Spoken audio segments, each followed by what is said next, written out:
महाराणा प्रताप जयंती। हिंदू पंचांग विक्रम संवत के अनुसार महाराणा प्रताप जयंती हर साल जेठ शुक्ल पक्ष की तृतीया को मनाई जाती है। महाराणा प्रताप का जन्म राजस्थान के मेवाड़ में कुंभलगढ़ में सिसोदिया राजवंश के महाराणा उदय सिंह एवं माता रानी जीवत कंवर के घर हुआ था। महाराणा प्रताप को बचपन में कीका के नाम से पुकारा जाता था। उनका वजन 110 किलो और हाइट 7 फीट 5 इंच थी।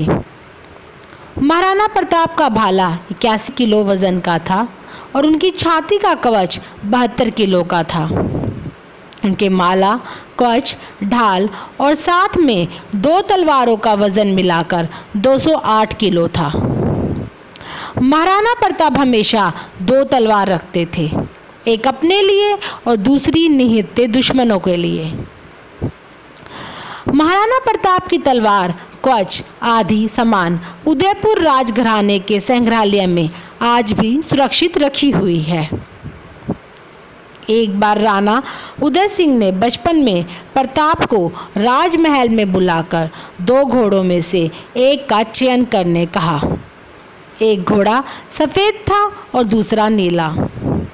जैसे ही प्रताप ने कुछ कहा, उसके पहले ही उनके भाई शक्ति सिंह ने उदय सिंह से कहा कि उसे भी घोड़ा चाहिए। शक्ति सिंह शुरू से अपने भाई से घृणा करते थे। प्रताप को नील अफगानी घोड़ा पसंद था, लेकिन वो सफ़ेद घोड़े की तरफ बढ़ते हैं और उसकी तारीफ़ों के पुल बांधते जाते हैं। उन्हें बढ़ता देख शक्ति सिंह तेजी से सफ़ेद घोड़े की तरफ जाकर उसकी सवारी कर लेते हैं।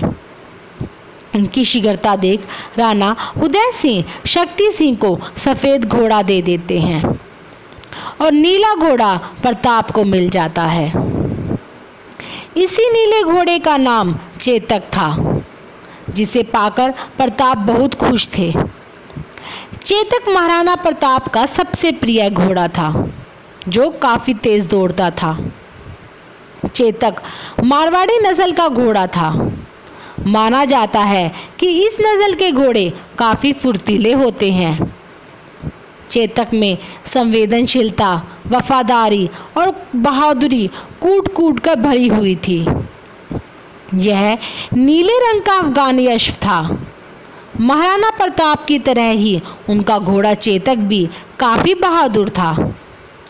चेतक की ताकत का पता इस बात से लगाया जा सकता है कि उसके मुंह के आगे हाथी की सूंड लगाई जाती थी। हल्दी घाटी के युद्ध में चेतक घायल हो जाता है। जब मुगल सेना महाराणा प्रताप के पीछे लगी थी, तब चेतक प्रताप को अपनी पीठ पर लिए 26 फीट लंबे उस नाले को लांघ गया जिसे मुगल पार न कर सके। लेकिन घायल होने के कारण कुछ दूरी के बाद अपने प्राण त्याग देता है। 21 जून 1576 को चेतक प्रताप से विदा ले लेता है। इसके बाद आजीवन प्रताप के मन में चेतक के लिए एक ठेस सी रह जाती है। आज भी हल्दी घाटी में राजसमंद में चेतक की समाधि है, जिसे दर्शनार्थी उसी श्रद्धा से देखते हैं जैसे प्रताप की मूरत को। प्रताप की कई वीरता की कहानियों में चेतक का अपना स्थान है। चेतक की फुर्ती के कारण ही प्रताप ने कई युद्धों को सहजता से जीता।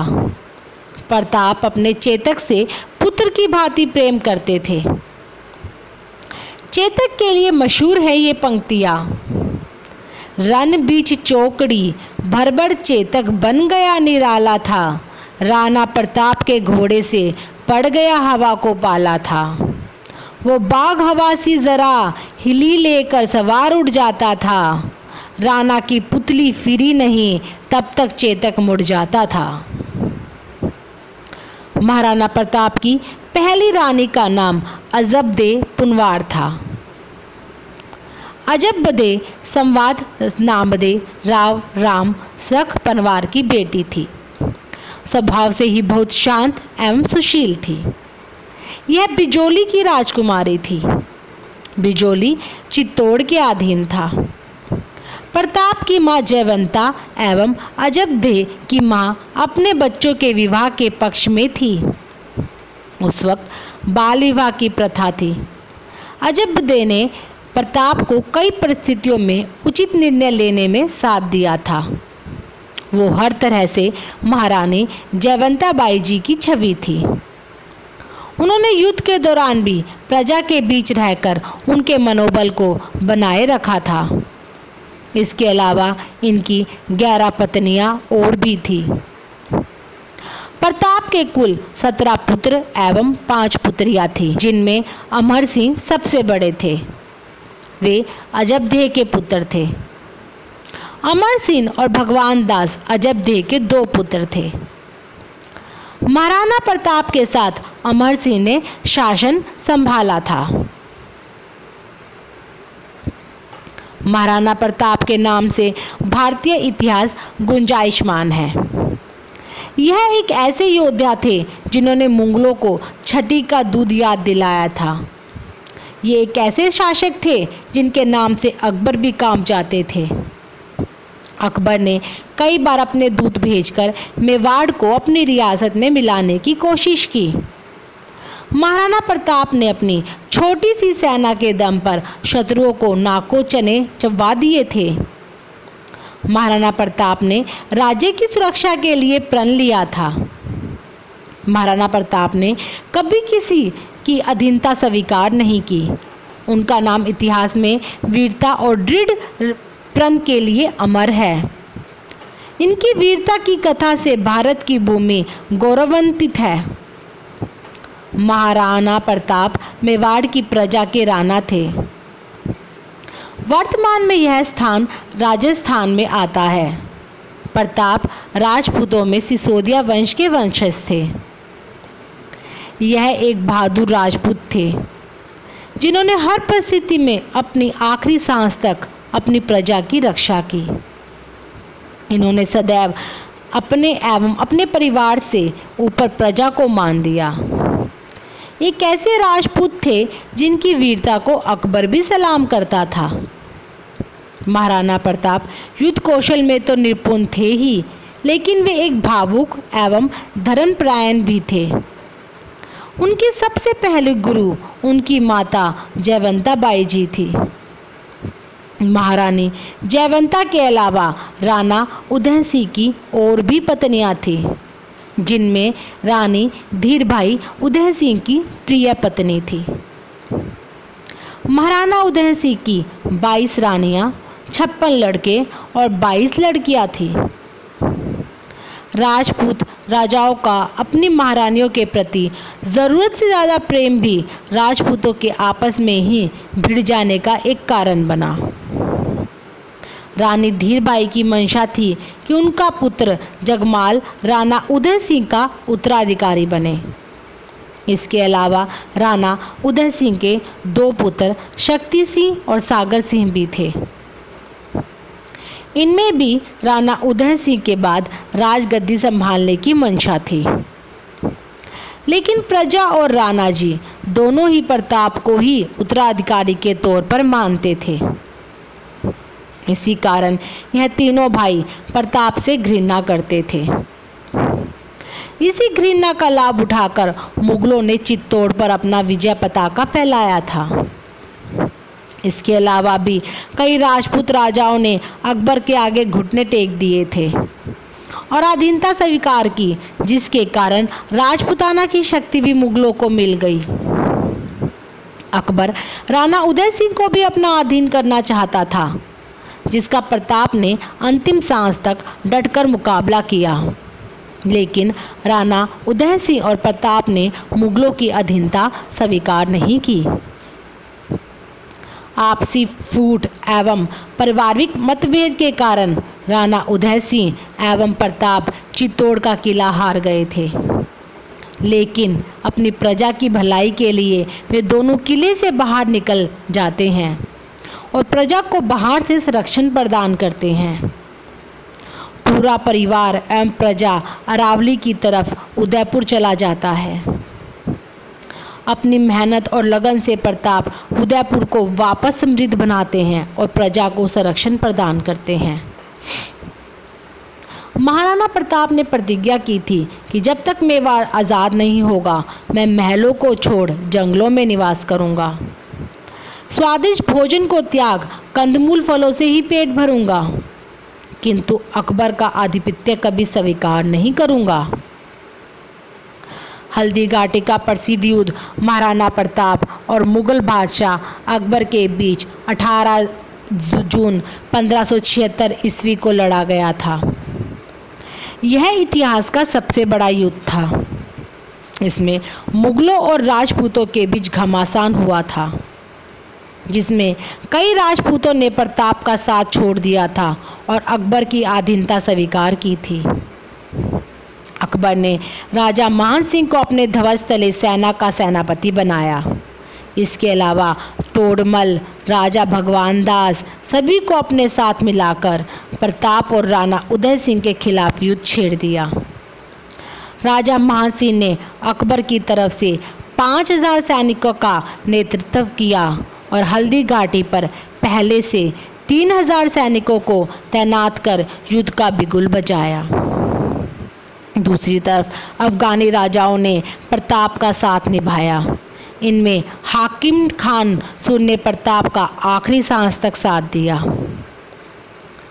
हल्दी घाटी के युद्ध में महाराणा प्रताप के पास सिर्फ 20,000 सैनिक थे और अकबर के पास 85,000 सैनिक। इसके बावजूद महाराणा प्रताप ने हार नहीं मानी और संघर्ष करते रहे। कहते हैं कि अकबर ने महाराणा प्रताप को समझाने के लिए 6 शांति दूतों को भेजा था, जिससे युद्ध को शांतिपूर्ण तरीके से ख़त्म किया जा सके। लेकिन महाराणा प्रताप ने यह कहते हुए हर बार उनका प्रस्ताव ठुकरा दिया कि राजपूत योद्धा यह कभी बर्दाश्त नहीं कर सकता। अकबर ने महाराणा प्रताप को कहा था कि अगर तुम हमारे आगे झुकते हो तो आधा भारत आपका रहेगा। लेकिन महाराणा प्रताप ने कहा, मर जाऊंगा लेकिन सिर नहीं झुकाऊंगा।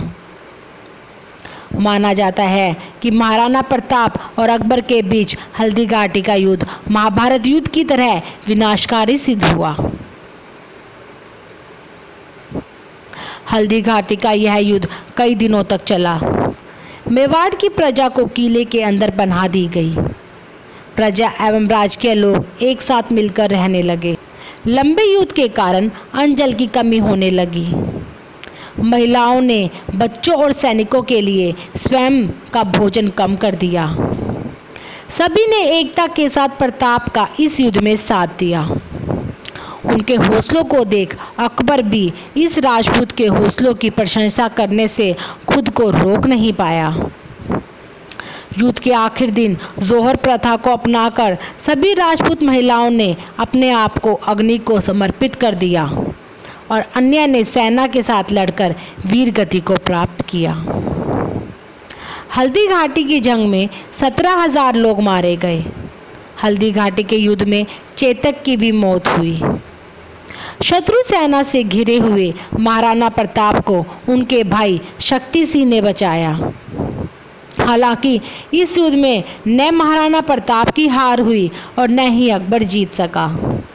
इस सबसे वरिष्ठ अधिकारियों ने राणा उदय सिंह, महारानी धीरबाई जी और जगमाल के साथ प्रताप के पुत्र को पहले ही चित्तौड़ से दूर भेज दिया था।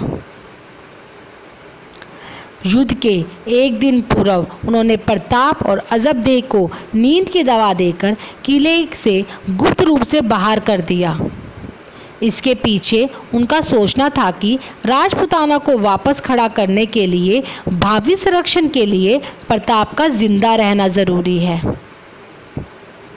मुगलों ने जब किले पर हक जमाया तो उन्हें प्रताप कहीं नहीं मिला और अकबर का प्रताप को पकड़ने का सपना पूरा नहीं हो पाया। प्रताप के शौर्य से अकबर भी प्रभावित था। प्रताप और उनकी प्रजा को अकबर सम्मान की दृष्टि से देखते थे। इसलिए हल्दी घाटी के युद्ध के दौरान उनकी सेना ने वीरगति को प्राप्त होने वाले सैनिकों एवं सामंतों को हिंदी रीति अनुसार श्रद्धा के साथ अंतिम विदा दी थी। युद्ध के कई दिनों तक जंगल में जीवन जीने के बाद मेहनत के साथ प्रताप ने नया नगर बसाया, जिसे चांवड़ नाम दिया गया। अकबर ने बहुत प्रयास किया, लेकिन वो प्रताप को अपने अधीन ना कर सका। अकबर महाराणा प्रताप के सबसे बड़े शत्रु थे, लेकिन उनकी मौत का समाचार सुनकर अकबर को भी काफ़ी दुख हुआ। कई इतिहासकार मानते हैं कि हृदय से वो महाराणा प्रताप के गुणों के प्रशंसक थे। मुगल बादशाह अकबर महाराणा प्रताप की वीरता से काफ़ी प्रभावित थे। शिकार के दौरान लगी चोटों की वजह से महाराणा प्रताप 29 जनवरी 1597 को चावंड में वीरगति को प्राप्त कर गए। इस वक्त तक उनकी उम्र केवल 57 वर्ष की थी। आज भी उनकी स्मृति में राजस्थान में महोत्सव होते हैं। उनकी समाधि पर लोग श्रद्धा सुमन अर्पित करते हैं। प्रताप की मृत्यु के बाद उनके बड़े पुत्र अमर सिंह ने राजगद्दी संभाली। शक्ति की कमी होने के कारण अमर सिंह ने अकबर के बेटे जहांगीर के साथ समझौता किया, जिसमें उन्होंने मुगलों की अधीनता स्वीकार की, लेकिन शर्तें रखी गई। इस अधीनता के बदले मेवाड़ और मुगलों के बीच वैवाहिक संबंध नहीं बनेंगे। यह भी निश्चित किया गया कि मेवाड़ के राणा मुगल दरबार में नहीं बैठेंगे। उनके स्थान पर राणा के छोटे भाई एवं पुत्र मुगल दरबार में शामिल होंगे। इसके साथ ही चित्तौड़ के किले को मुगलों के अधीन दुरुस्त करवाने की मुगलों की इच्छा को भी राजपूतों ने मानने से इनकार किया, क्योंकि भविष्य में मुगल इस बात का फ़ायदा उठा सकते थे। इस तरह महाराणा प्रताप की मृत्यु के बाद मेवाड़ और मुगलों के बीच समझौता स्वीकार किया गया, लेकिन महाराणा प्रताप में जीते जी इस अधीनता को स्वीकार नहीं किया। विकट स्थिति में भी धैर्यता के साथ आगे बढ़ते रहे। ऐसे महान मेवाड़ के महाराणा पर पंडित नरेश मिश्र की कविता की कुछ पंक्तियाँ इस प्रकार है। राणा प्रताप इस भरत भूमि के मुक्ति मंत्र का गायक है। राणा प्रताप आज़ादी का अप्रचारित काल विधायक है। वह अजर अमरता का गौरव, वह मानवता का विजय स्तूर्य, आदर्शों के दुर्गम पथ को आलोकित करता हुआ सूर्य। राणा प्रताप की खुददारी भारत माता की पूंजी है। ये वो धरती है जहाँ कभी चेतक की टापें गूंजी है। पत्थर पत्थर में जागा था, विक्रमी तेज बलिदानी था। जय एकलिंग का ज्वार जगा, जागा था खड़क भवानी था।